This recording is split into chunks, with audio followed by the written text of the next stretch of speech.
అందుకే అనేక నిర్ణయాలు మీరు ఒకసారి చూస్తే దిశ చరిత్రలో చిరస్థాయిగా మిగిలిపోయే విధంగా ఆనాటి పాలకులు కానీ ఈరోజు మనం తీసుకున్న నిర్ణయాలు ఉంటాయని చెప్పి తెలియజేస్తున్నా. అలాంటి సమస్యల పరిష్కారానికి నేను ఎప్పుడూ చెప్తాను, ఇక్కడేదో మనం అపోజిషన్ పార్టీని దృష్టిలో పెట్టుకొని పనిచేయొద్దండి. 5 కోట్ల మంది ప్రజలను దృష్టిలో పెట్టుకొని మనం పనిచేయాల్సిన అవసరం ఉంది. ప్రజలకు జవాబుదారితనంగా అసెంబ్లీ ఎప్పుడూ ఉండాలనేది మనందరి ఆకాంక్షగా ఉండాల్సిన అవసరం ఉంది.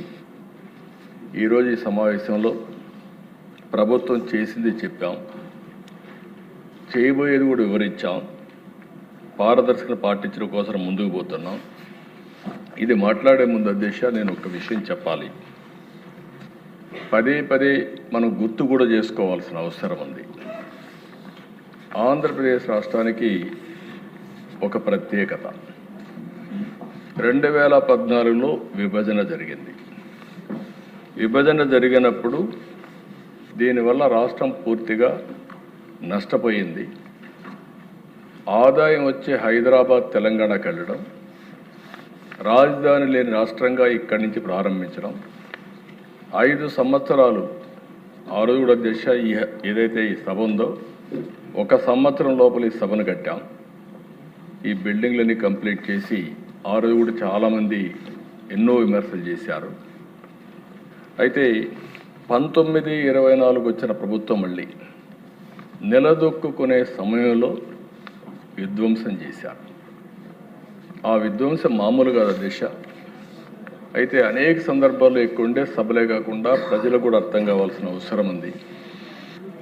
అవన్నీ ఆలోచించిన తర్వాత నేను కానీ పవన్ కళ్యాణ్ గారు కానీ జనసేన అధినేత ఒకటే ఆలోచించాం, రాష్ట్రాన్ని పునర్నిర్మాణం చేయాలి, వ్యతిరేక ఓటు చేలడానికి వీలు లేదని మొట్టమొదటిసారిగా వచ్చి సంఘీభావాన్ని తెలియజేసిన వ్యక్తి పవన్ కళ్యాణ్ గారు. బీజేపీ కూడా పూర్తిగా సహకరించారు. అందుకే ముగ్గురం కలిసి ఎన్డీఏ ఏర్పాటు చేసుకున్నాం. అయితే ఆ దిశ నేను చాలా ఎన్నికలు, ఎందుకంటే ఇక్కడ ఉండే సభ్యులందరూ గుర్తుపెట్టుకోవాల్సిన అవసరం ఉంది. 3 పార్టీల్లో కూడా కొత్త సభ్యులు వచ్చారు. అదే సమయంలో ఎన్నికల ముందు నేను కూడా ఇంత అనుభవం ఉన్నప్పటికీ యంగ్స్టర్స్ తేవాలనే ఉద్దేశంతో ఆ రోజు పోరాటానికి కారకులైన కొంతమందిని కూడా, కొత్త వాళ్ళైనా కూడా అంతవరకు పార్టీతో సంబంధం లేకపోయినా న్యూట్రల్ వ్యక్తులు కూడా సీట్లు ఇచ్చి గెలిపించాం. మేము ముగ్గురం తీసుకున్న ఆ నిర్ణయం మీరు చూస్తే అధ్యక్ష, నా ఎన్నోసార్లు ఎన్నికలు మీరు కూడా పార్టీ పెట్టినప్పటి నుంచి తెలుగుదేశంలో ఉన్నారు అధ్యక్ష, మీకు ఒక ఐడియా ఉంది. ఫౌండర్ మెంబర్ మీరు. ఇన్ని ఎన్నికలు జరిగాయి కానీ మొట్టమొదటిసారిగా పెట్టిన అభ్యర్థుల్లో 94% గెలిపించారంటే అది నా మీద, పవన్ కళ్యాణ్ గారి పైన, బీజేపీ పైన విశ్వాసం అధ్యక్ష, నరేంద్ర మోడీ గారి పైన ఆ నమ్మకమే ముందు నడిపించింది. అయితే అధ్యక్ష ఈ 20 నెలలు మీరు చూశారు, అటు కేంద్రంలో ఉండే ప్రభుత్వం కానీ ఇటు రాష్ట్రంలో ఉండే ప్రభుత్వం కానీ 2 ఎన్డీఏ ప్రభుత్వాలు సఖ్యతతో పనిచేస్తున్నాం. ఆ రోజు కానీ బీజేపీ కేంద్రంలో ఉండి ఈరోజు ఎన్డీఏ లేకపోతే రాష్ట్ర ఆర్థిక పరిస్థితి అగమ్యగోచరంగా ఉన్న సందర్భంలో చాలా ఇబ్బందులు వచ్చేటివి. నేను 4వసారి ముఖ్యమంత్రి. నా జీవితంలో ఇలాంటి వారసత్వమైన ఆర్థిక వ్యవస్థ ఎప్పుడూ రాలేదు. మేము చాలాసార్లు మాట్లాడుకున్నప్పుడు ఎంతోమంది అన్నారు నాతో, మీరు ముఖ్యమంత్రి అవుతారు, అయిన తర్వాత మీరు ఏం చేస్తారని అడిగారు. నేను ఒకే మాట చెప్పాను, నేను ముఖ్యమంత్రి కావడమే కాదు, మేము ముగ్గురం కలిసి ఒక బాధ్యత తీసుకుంటున్నాం. ఈ రాష్ట్రాన్ని గట్టెక్కించే బాధ్యత మా భుజస్కంధాలపైన పెట్టుకొని పోరాడతాం, న్యాయం చేస్తాం, సాధిస్తామని ఆ రోజు చెప్పాను. దాని ప్రకారం ముందుకు పోతున్నాం. ఈరోజు ఇక్కడికి వచ్చినప్పుడు దిశ ఒక ప్రోగ్రెసివ్ బడ్జెట్ 3,32,000 పెట్టారు. నాకు అనునిత్యం నాకు కానీ పవన్ కళ్యాణ్ గారు కానీ మీరు చూసినప్పుడు 20 నెలల అధ్యక్ష బీజేపీ నాయకులు అందరం 3 పార్టీలు ఎలాంటి విభేదాలు లేకుండా సమన్వయంగా సమైక్యంగా ముందుకు పోతున్నాం. కాబట్టి ఈరోజు అనుకున్న ప్రగతిని సాధించగలిగాం. ఇక్కడ ఇంకొక విషయం కూడా అధ్యక్ష మనందరం గుర్తుపెట్టుకోవాలి. ఈరోజు ప్రధాన ప్రతిపక్షం, నేను అపోజిషన్ అని చెప్పడం లేదు, ఒక నిన్నటి వరకు అధికారంలో ఉన్నారు, 11 సీట్లు గెలిపించారు. 11 సీట్లు గెలిపిస్తే హౌస్కు రావాలి కదా అధ్యక్ష. ప్రతిపక్ష హోదా ఇస్తేనే వస్తామని కండిషన్ పెట్టారు. అంటే ప్రతిపక్ష హోదా ఇచ్చేది స్పీకర్ గారు, అధికార పక్షం కాదు. ప్రజలు ఎవరికి ఓటేస్తే వారు ప్రభుత్వాన్ని ఏర్పాటు చేస్తారు.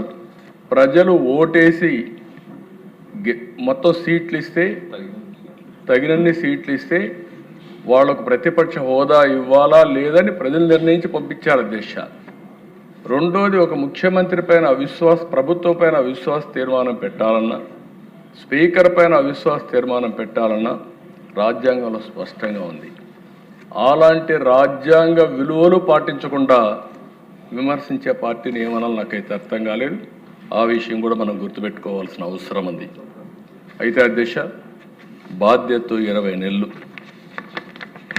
అనేక సవాళ్ళు, కష్టాలు, సమస్యలను అధిగమించి ట్రాక్లో పెట్టాం.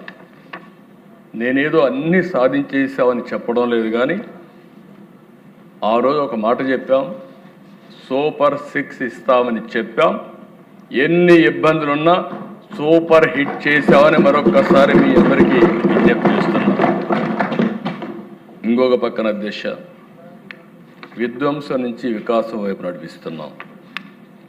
సంక్షోభం నుంచి సంక్షేమం వైపు 9,72,000 కోట్ల రూపాయల అప్పుల భారం.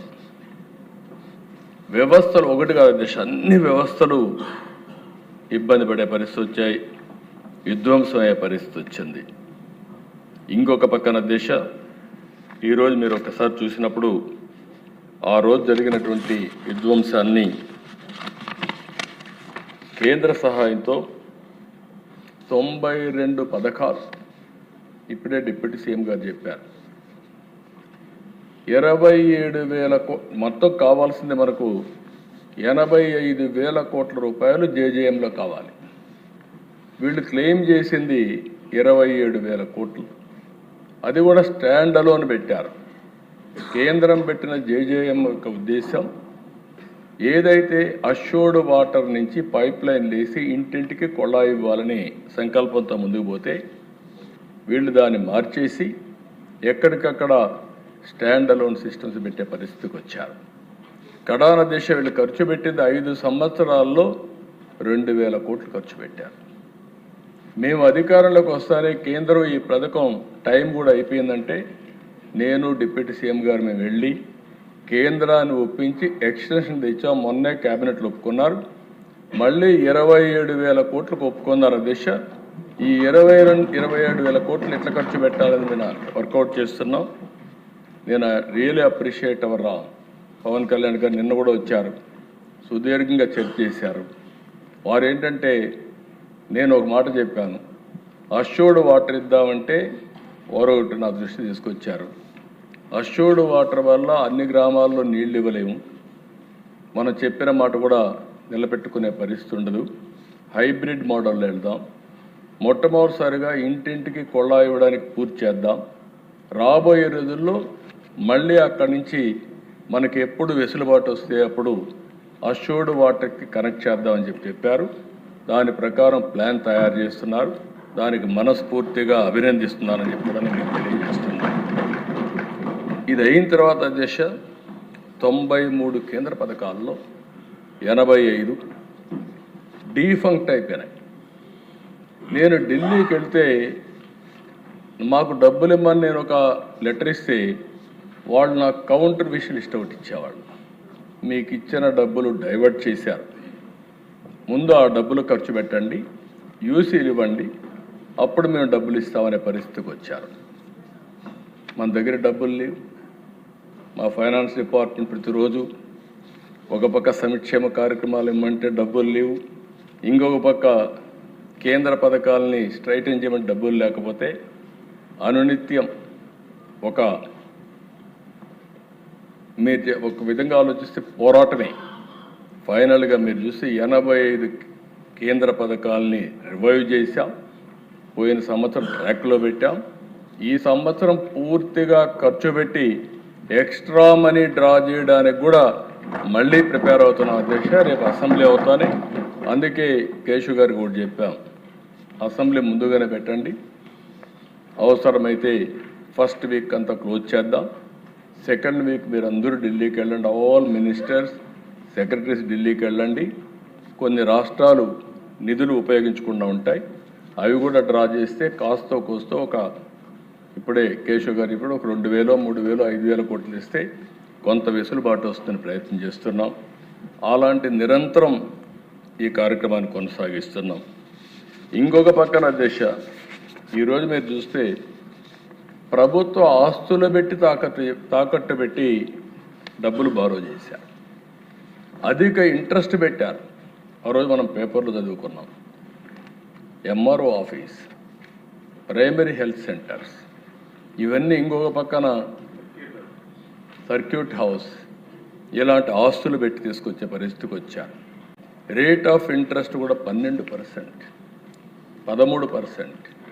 ఇష్టానుసారంగా ఎప్పుడైతే డబ్బులు కట్టరు అనే నమ్మకం లేనప్పుడు, క్రెడిబిలిటీ లేనప్పుడు ఎక్కువ ఇంట్రెస్ట్ పెట్టే పరిస్థితి వస్తుంది. అలాంటి ఇంట్రెస్ట్ కూడా పెంచి తీసుకొచ్చారు.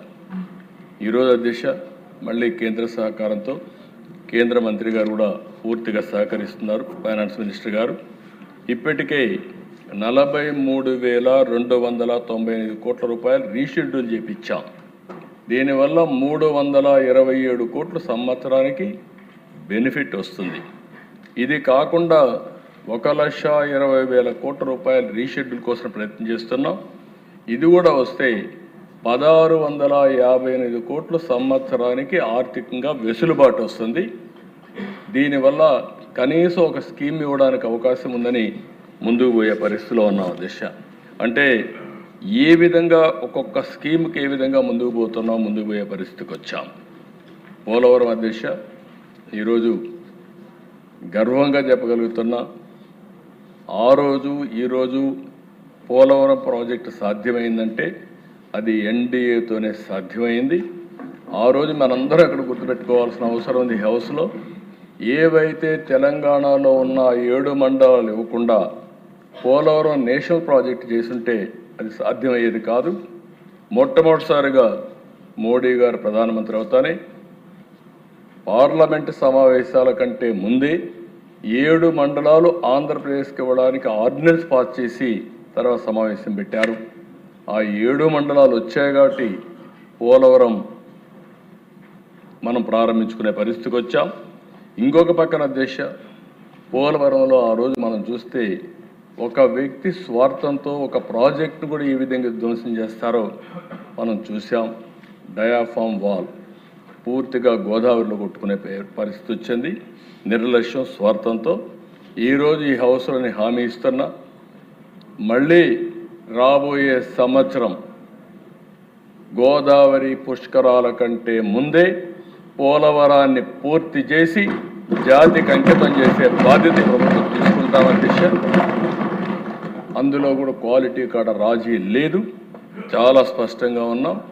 ఏదైతే ఇంటర్నేషనల్ ఎక్స్పర్ట్స్ ఉన్నారు, కేంద్ర ప్రభుత్వం సిడబ్ల్యూసి ఉంది, వాళ్ళ ఆధ్వర్యంలో ప్రతి ఒక్కటి కూడా పూర్తి చేసి ఈ ప్రాజెక్టును పూర్తి చేసే బాధ్యత తీసుకోవడమే కాకుండా జాతికి అంకితం చేస్తామని చెప్పి కూడా మీకు తెలియజేస్తున్నా.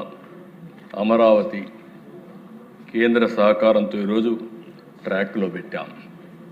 3 ఏళ్లలో ఒక ఇది వస్తుంది. నెక్స్ట్ సెషన్కంతా ఎమ్మెల్యేలు కూడా మీ క్వార్టర్స్లో మీరు ఉండే వెసులుబాటు వస్తుంది. ఇక్కడే ఉంటారు, ఇక్కడే మినిస్టర్స్ కానీ అందరం కూడా కార్యక్రమాలు చేసే పరిస్థితికి వస్తాం. ఒకటే హామీ ఇస్తున్నాను దిశ. ఆ రోజు హైదరాబాద్లో సైబరాబాద్ కట్టాం. ఈరోజు హయ్యెస్ట్ పర్ క్యాపిటల్ ఇన్కమ్ తెలంగాణకు వచ్చే పరిస్థితి వచ్చింది. ఈరోజు మళ్ళీ హామీ ఇస్తున్నాం, అమరావతి భవిష్యత్తులో నెంబర్ 1 రాజధానిగా భారతదేశమే కాకుండా ప్రపంచం మెచ్చుకునే విధంగా కట్టే బాధ్యత తీసుకుంటాం. విశాఖ ఉక్కు, ఆంధ్రుల హక్కు, దీన్ని కూడా పూర్తిగా మనం కాపాడుకునే పరిస్థితికి వచ్చాం. కేంద్రం డబ్బులు ఇచ్చారు.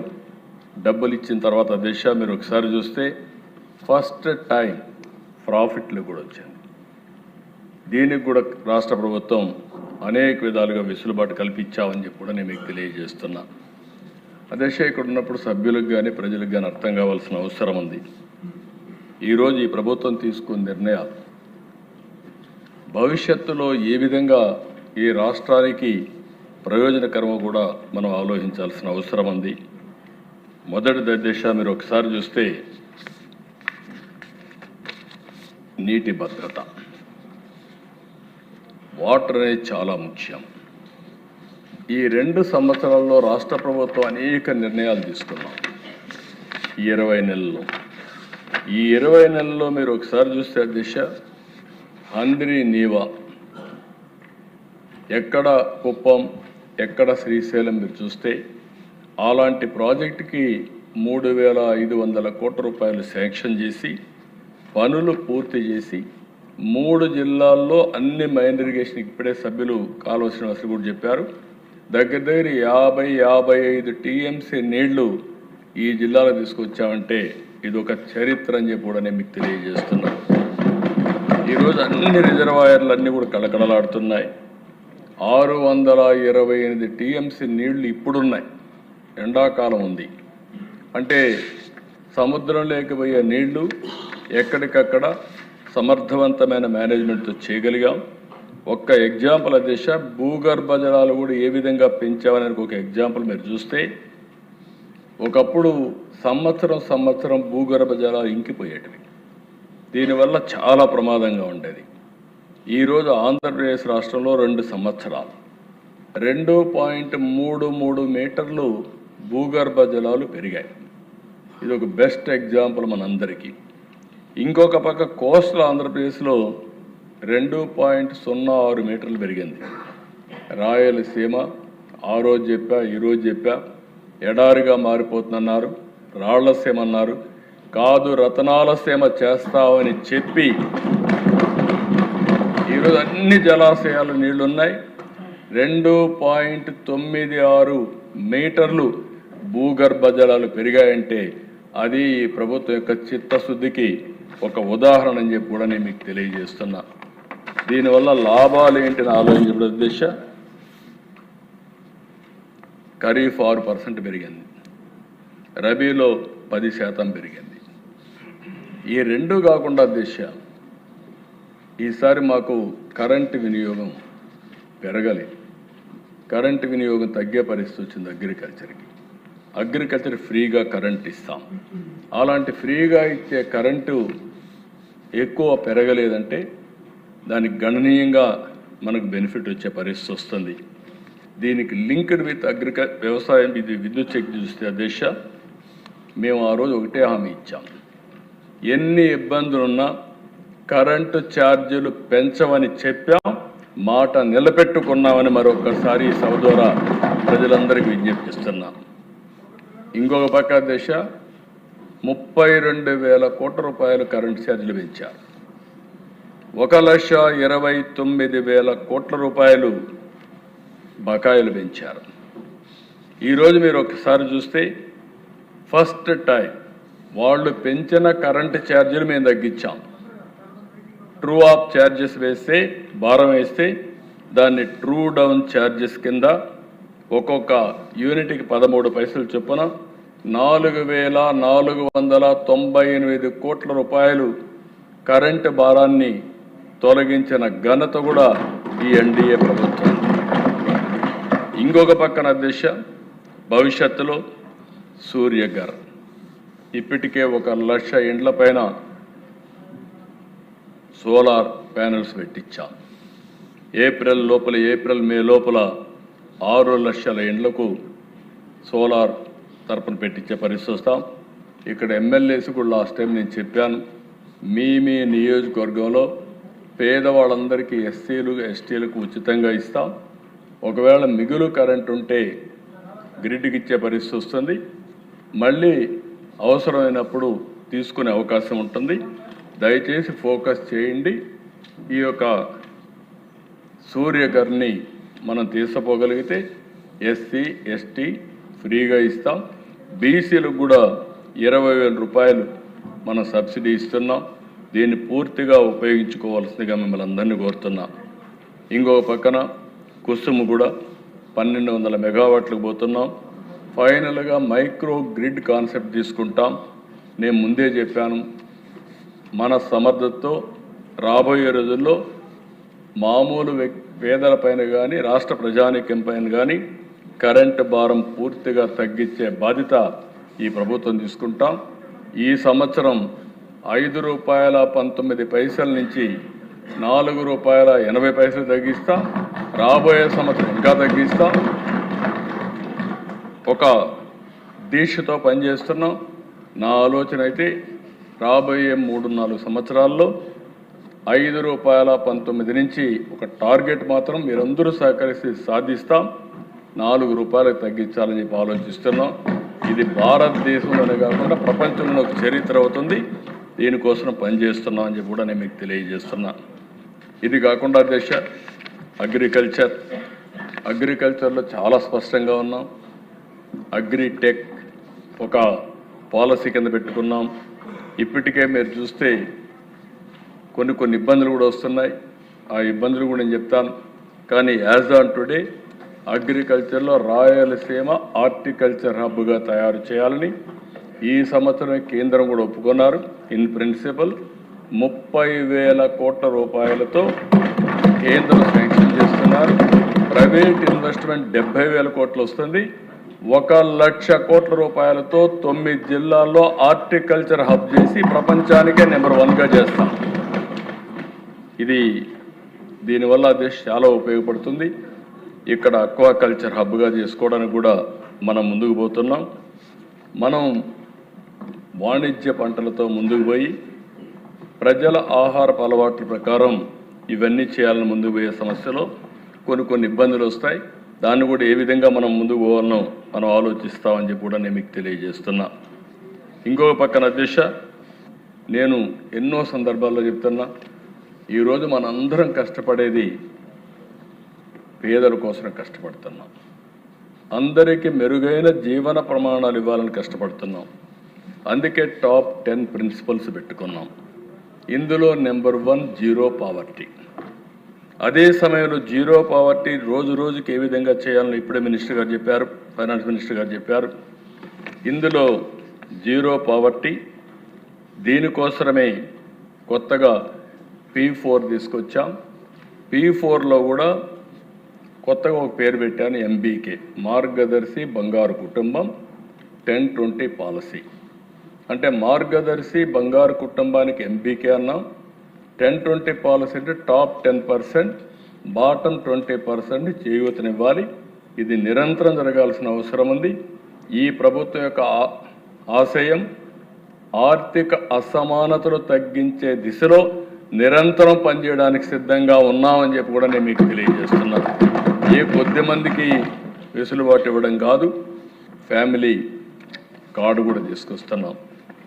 రాబోయే రోజుల్లో ప్రతి ఒక్క దానికి ఒక ఐడెంటిటీ కార్డు లేకుండా మీరు ఒక్కసారి స్వాపింగ్ చేస్తే ఎవరెవరు దేనికి ఎలిజిబుల్, ఏమేమి డ్రా చేశారు, వ్యక్తిగతంగా ప్రతి ఒక్కరికి భద్రత కల్పించడానికి వాళ్ళకు వచ్చే బెనిఫిట్స్ ఇస్తాం.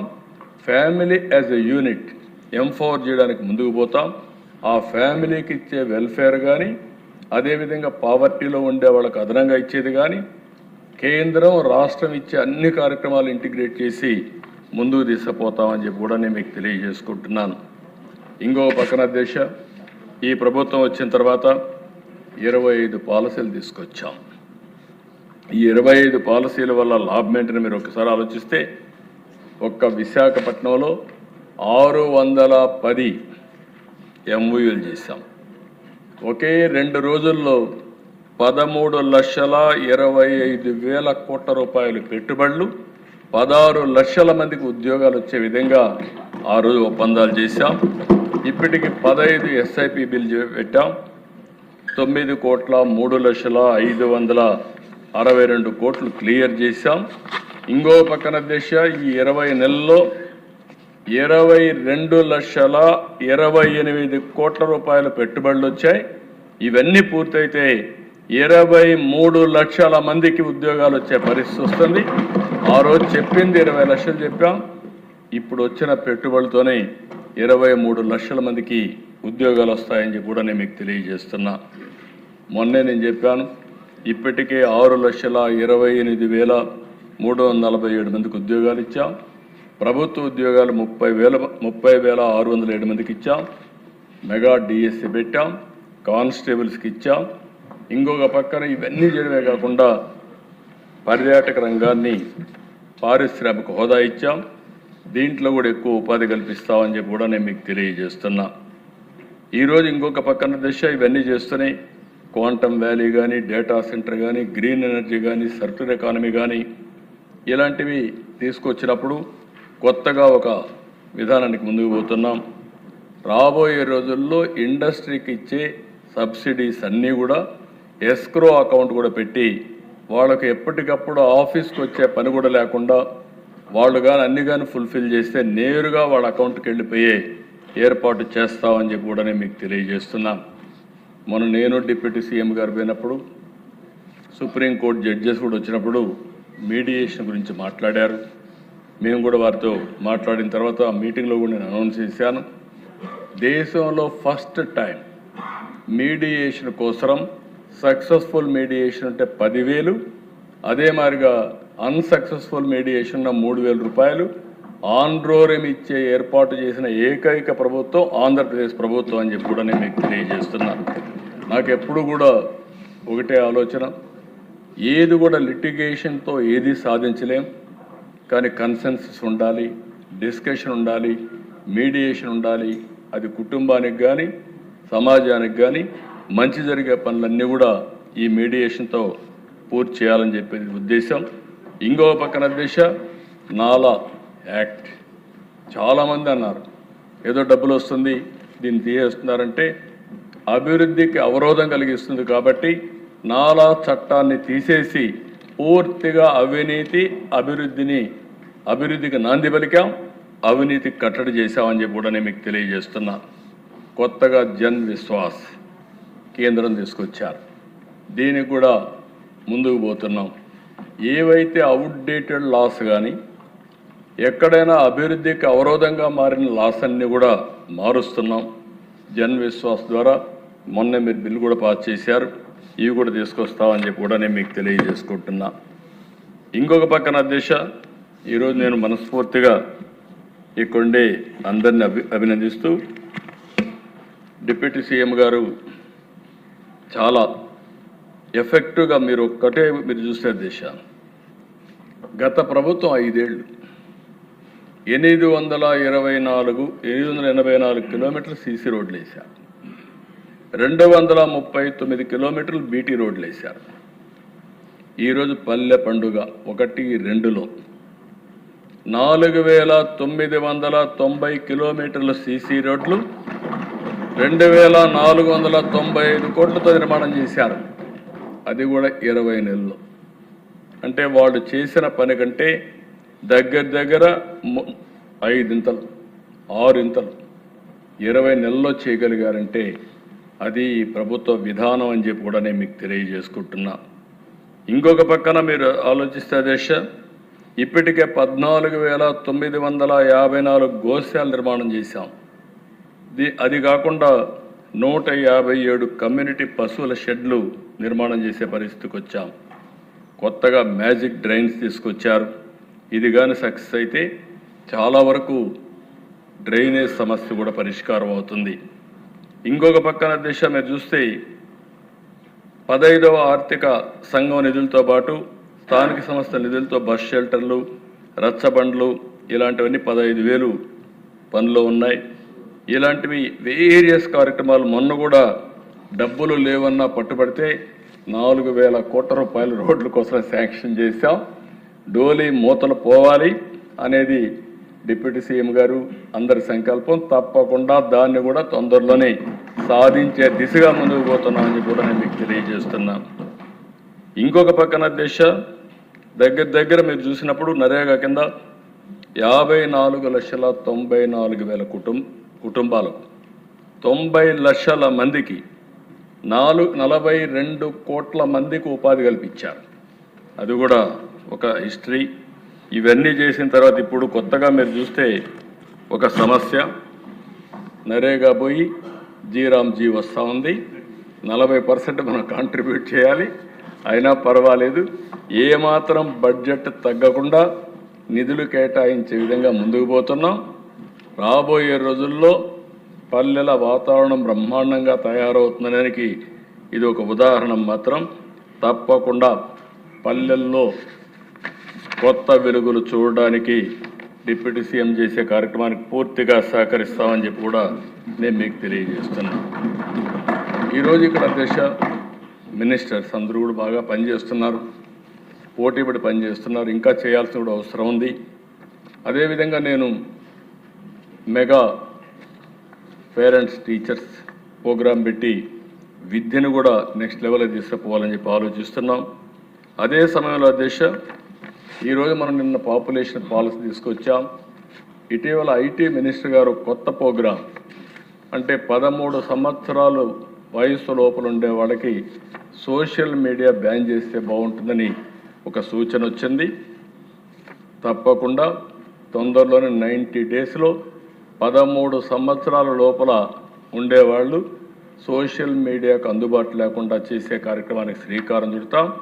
13, 16 సంవత్సరాలు చర్చ చేస్తున్నాం. అందరూ ఒప్పుకుంటే దాన్ని కూడా ఏం చేయాలని ఆలోచిద్దాం. అల్టిమేట్గా సోషల్ మీడియా వల్ల మన పిల్లలు నష్టపోవడానికి వీలు లేదు.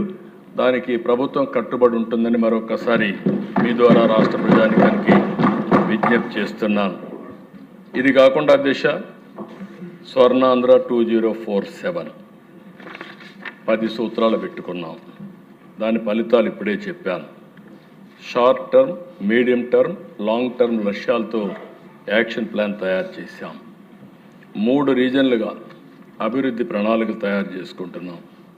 అభివృద్ధి వికేంద్రీకరణ జరగాలి. మన రాజధాని అమరావతి, ఏకైక రాజధాని అమరావతి. తప్పకుండా కర్నూలుకి హైకోర్టు బెంచ్ సాధిస్తామని మరొకసారి ఈ సభలో విజ్ఞప్తి చేస్తున్నా. ఆ దిశగా ముందుకు పోతున్నాం. తొందరలో దాన్ని సాధించాల్సిన అవసరం ఉంది, సాధిస్తాం. అదే సమయంలో సుప్రీంకోర్టు అనుమతితోనే, ఎందుకంటే మన దగ్గర ఉంటే ఎప్పుడో అయి ఉండేది. ఇది రాష్ట్ర హైకోర్టు ఒప్పుకోవాలి, సుప్రీంకోర్టు ఆమోదించాలి.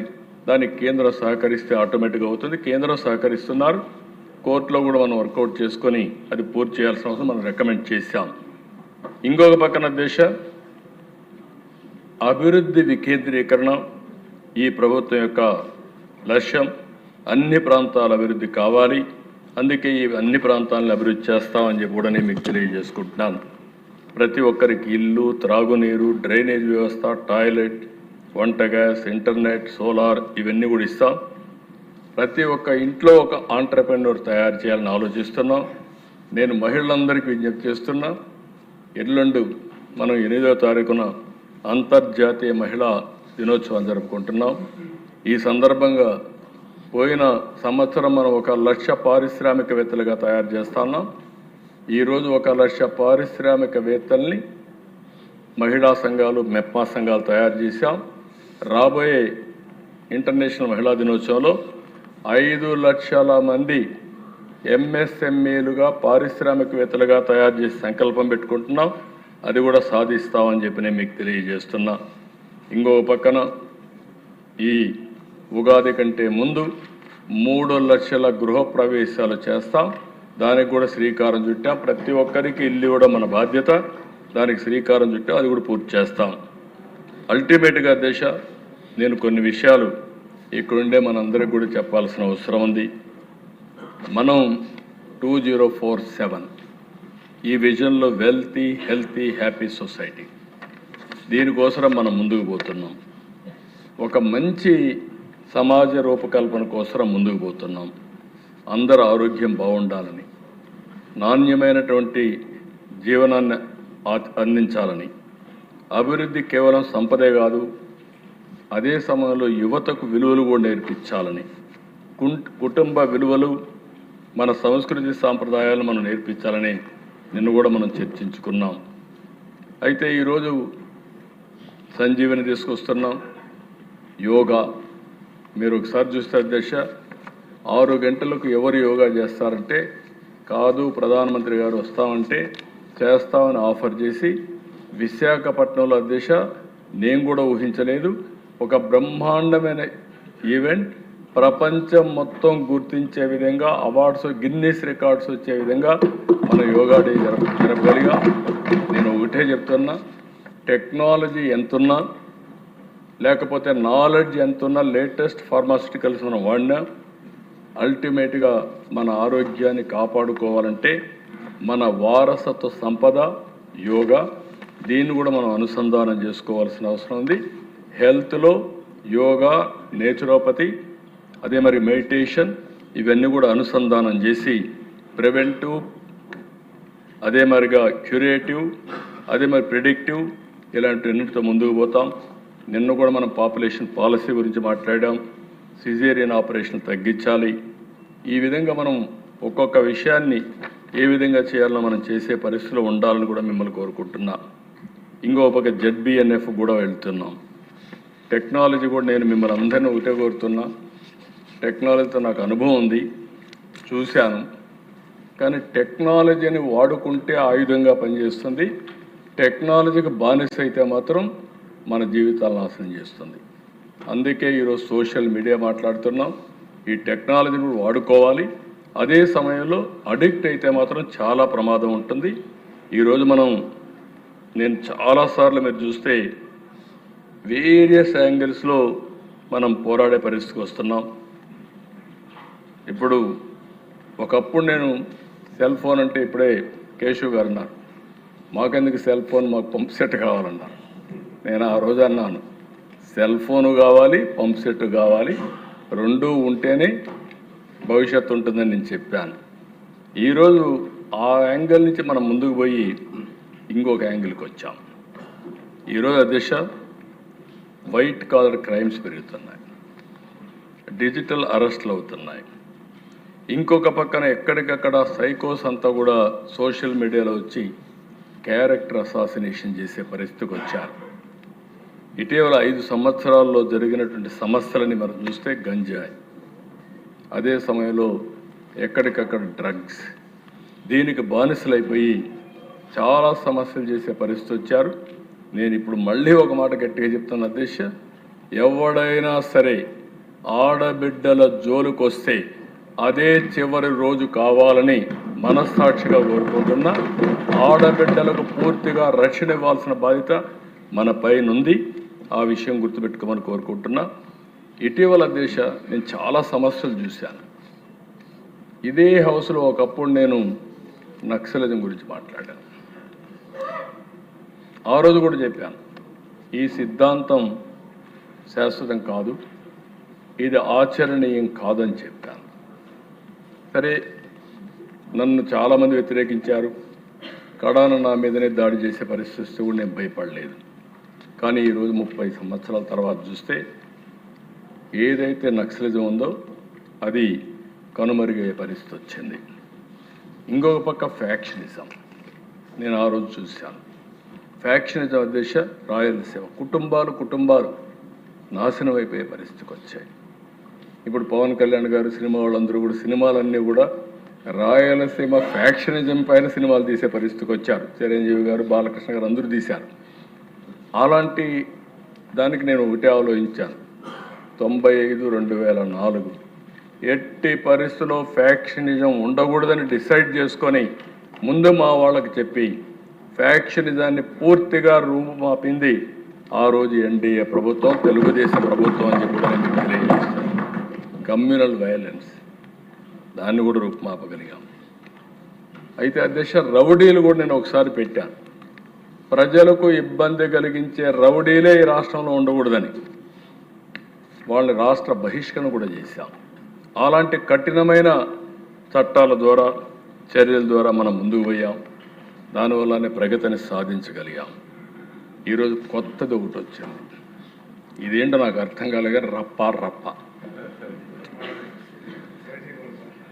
అధ్యక్ష. చూస్తే నాకు ఎంత బాధ కలుగుతుందంటే, ఒక రాజకీయ నాయకుడు ఎక్కడికన్నా పోతే నిన్న వరుసగా ఇదే పని. రప్ప రప్ప నడుమ జగన్ ప్రొద్దుటూరి పర్యటన. పోయింది పెళ్లికి, తప్పలేదు. అచ్చెన్నాయుడు గారు చెప్తే చావుకైనా పెళ్లికైనా ఒకటే మంత్రం. వెళ్ళాడు. వెళితే ఏంటి అధ్యక్ష ఇది? ఈయనకి సెక్యూరిటీ ఇవ్వలేదంటారు. సెక్యూరిటీ పోయిన ఏఎస్ఐ పరిస్థితి. ఆ రప్ప చిక్కొని ఈయన స్ట్రెచ్చర్ పైన తీసుకొచ్చారు.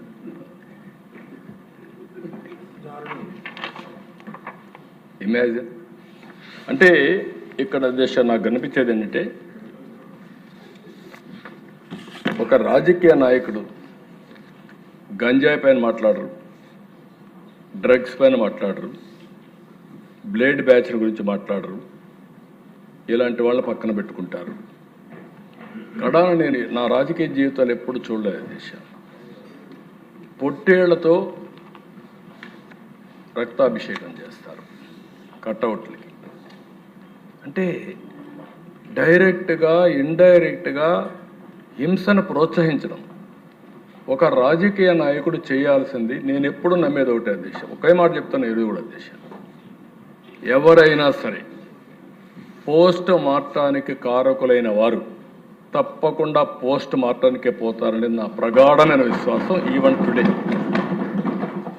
అయితే అధ్యక్ష, వీళ్ళు ఈరోజు మనం చూస్తూ ఉంటే విధ్వంస యాత్రలు, ఎక్కడో పంట ఉంటుంది రోడ్డు మీద వేసి తొక్కిస్తారు, రేట్లు రాలేదంటారు, టైర్ల కింద వీళ్ళ టైర్ల కిందనే మనుషులు దొక్కిచ్చేసి పక్కలాగేసి వెళ్ళిపోతారు, ఆ నింద ప్రభుత్వం పైన వేస్తారు. పరామర్శకు వెళ్తారు, వీళ్ళ పరామర్శలు ఎవరో చనిపోతే వాళ్ళని పరామర్శించరు. ఇది ఎక్కడ కొత్త సాంప్రదాయం అర్థం కాదు. బల ప్రదర్శన, పరామర్శ పెట్టినప్పుడు బల ప్రదర్శన పెట్టి ఈ యొక్క మోటార్ సైకిళ్ళు పెట్టి 5-6 కిలోమీటర్లు 10 కిలోమీటర్లు 6-7 గంటలు చేస్తారు.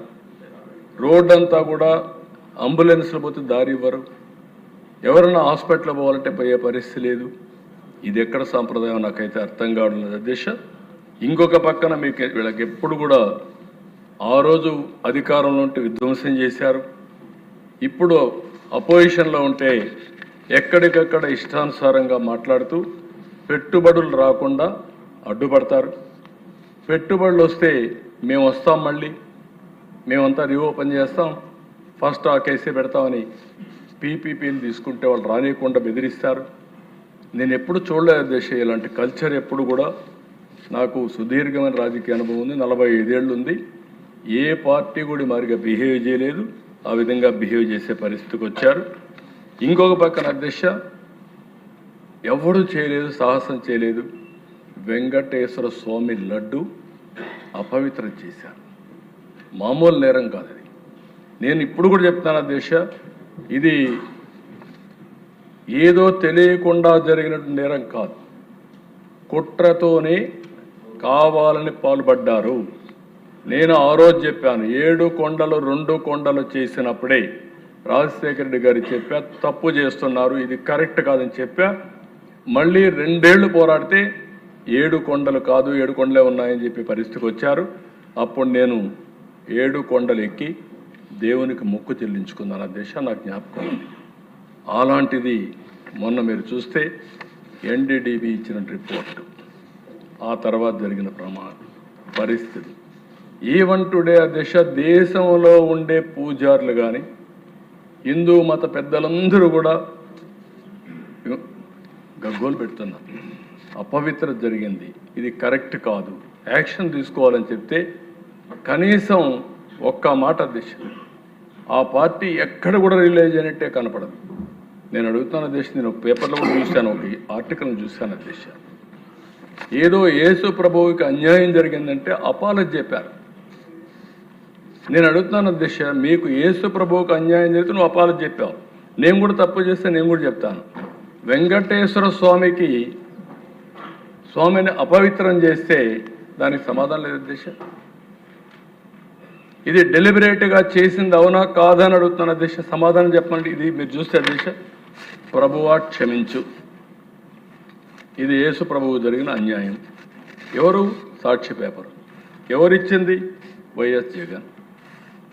ఓకే, నువ్వు అక్కడొస్తే నువ్వు చేసిన వ్యక్తివి. ఇక్కడ వెంకటేశ్వర స్వామి నైవేద్యం ఇచ్చే నెయ్యిలో కల్తీ చేసి కనీసం రిపెంటెన్స్ లేదా? మీకు నమ్మకం లేకపోతే పోవద్దండి. నేను ఆ మాట చెప్పాను. నమ్మకం ఉండేవాళ్లే వెళ్తారు.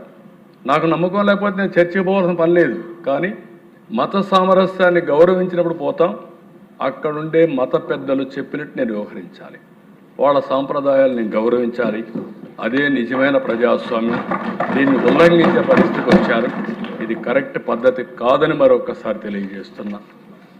దాని మీద కౌన్సిల్లో కూడా నిన్నటి వరకు ఇది చర్చ. అంటే కుట్ర కొనసాగుతూనే ఉంది. ముందు చేసింది అపవిత్రం డెలిబరేట్గా, ఇప్పుడు చేసేది కంటిన్యూషన్.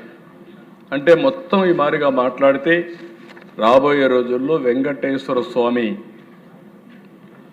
పవిత్రత తగ్గిస్తాం, ప్రభావం తగ్గుతుంది అనుకుంటున్నారు. కానీ ఇటీవల కాలం నేను చూశాను అధ్యక్ష, ఆంధ్రప్రదేశ్లో దేవాలయాలకి ఒక 50% 75% పెరిగారు. అన్ని టెంపుల్స్కి ఎక్కువ వచ్చే పరిస్థితికి వచ్చారు. ఎవ్వరు ఏమీ చేయలేరు. ఇలాంటి అపవిత్రం చేయాలనుకుంటే వాళ్ళనే ప్రజలు చూసుకుంటారని చెప్పి కూడా నేను మీకు తెలియజేసుకుంటూ, ఇలాంటి వాళ్ళని నేను ఒకటే కోరుతున్నాను అధ్యక్ష, మనందరం కూడా ఆలోచించాల్సిన అవసరం ఉంది. నేను ప్రజలందరూ కూడా విజ్ఞప్తి చేస్తున్నా, రాజకీయాల్లో కొన్ని విలువలు ఉండాలి. నేను ఆ విలువలను కాపాడడంలోనే మనం ముందుకు పోవాల్సిన అవసరం ఉంది. ఈ విషయం ఒక పక్క ఉంటే అధ్యక్ష, మనకు సవాళ్ళు ఎట్లుంటాయంటే కొన్ని మనకు తెలిసి వస్తాయి, మనం చేసుకుంటూ వస్తాయి.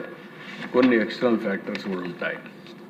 ఈరోజు మీరు ఒకసారి చూస్తే జియో పొలిటికల్ సిచ్యువేషన్, మనం బడ్జెట్లు అన్నీ తయారు చేసుకున్నాం. ఎక్కడో యుద్ధాలు జరుగుతూ ఉంటే దాని ప్రభావం మన పైన కూడా పడతా ఉంది.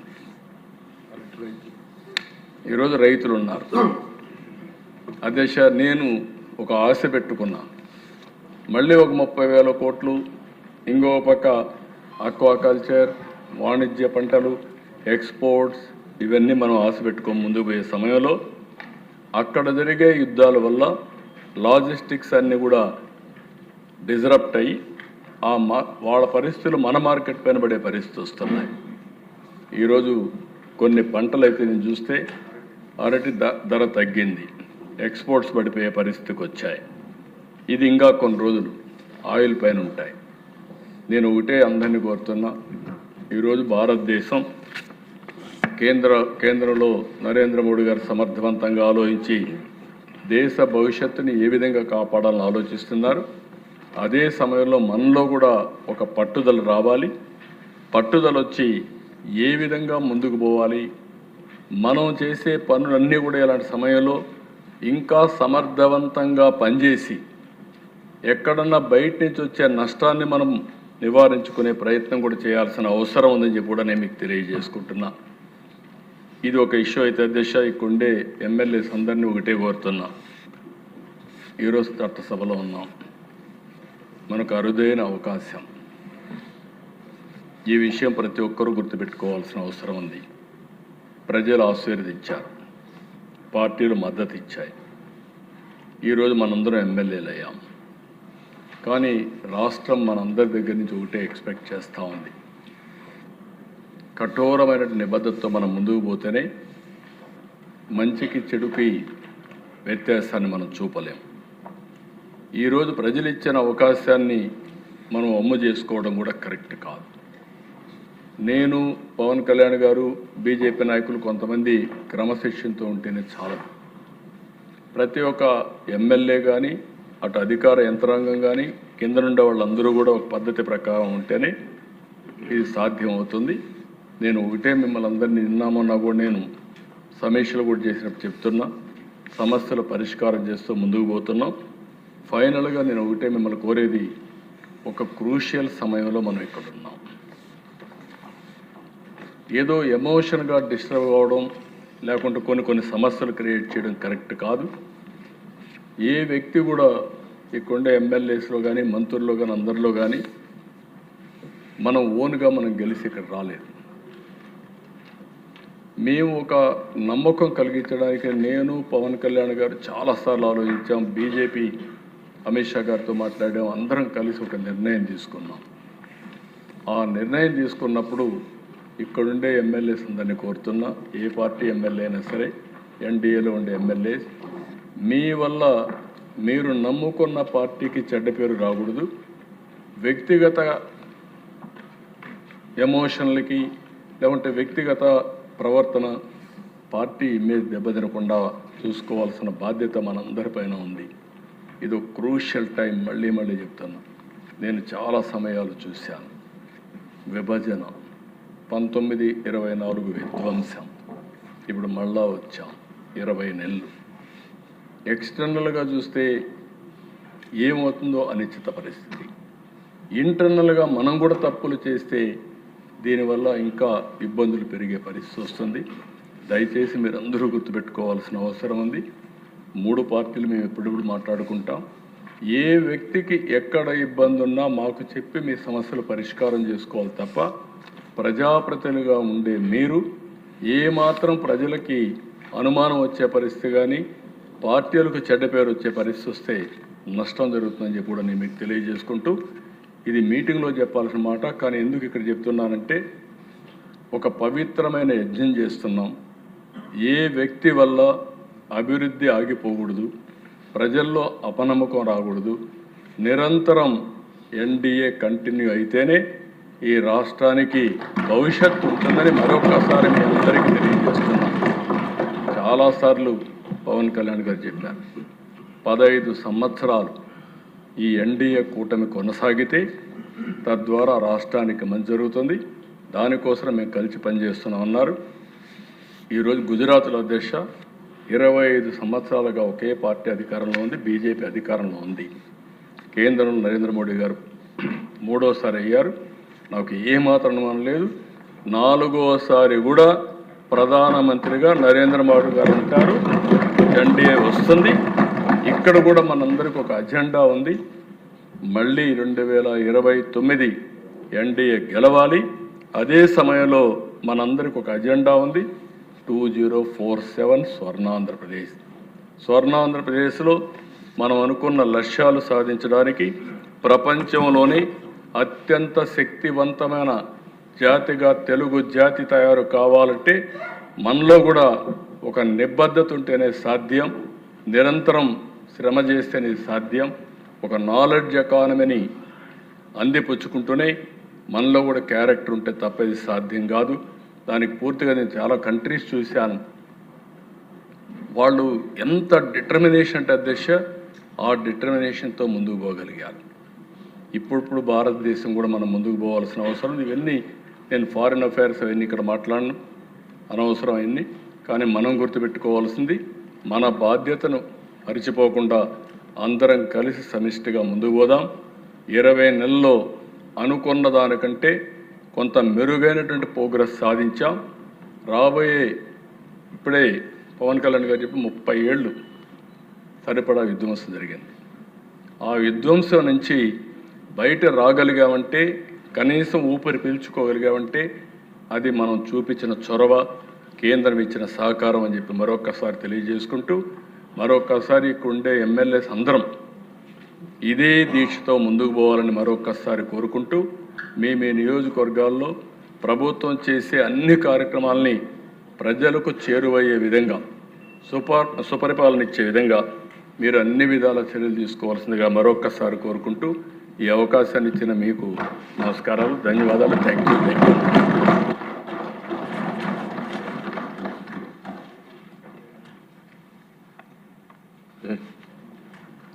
ఇప్పుడు విషయం ఆంధ్రప్రదేశ్ ద్రవ్య వినిమయ బిల్లు 2026ను పరిగణలోకి తీసుకోవడం. ఈ ప్రతిపాదనకు సుముఖంగా ఉన్నవారు అవుననండి, వ్యతిరేకంగా ఉన్నారు కాదనండి. అవునన్నారు, అందరూ అవునన్నారు. ప్రతిపాదన ఆమోదించమైంది. బిల్లు పరిగణలోకి తీసుకోవడం అయింది. ఇప్పుడు క్లాజులపై ఓటింగ్ అండి. 2 మరియు 3 క్లాజులు అనుసూచి మొదటి క్లాజు ఎనాక్టింగ్ ఫార్ములా లాంగ్ టైటిల్కు ఎలాంటి సవరణలు లేవు. అవి సభా సమక్షంలో ఉన్నాయి. ఇప్పుడు విషయం 2 మరియు 3 క్లాజులు అనుసూచి మొదటి క్లాజు ఎనాక్టింగ్ ఫార్ములా లాంగ్ టైటిల్కు సుముఖంగా ఉన్నవారు అవునండి, వ్యతిరేకంగా ఉన్నారు కాదనండి. అవునన్నారు, అందరూ అవునన్నారు. 2 మరియు 3 క్లాజులు అనుసూచి మొదటి clause enacting formula long title bill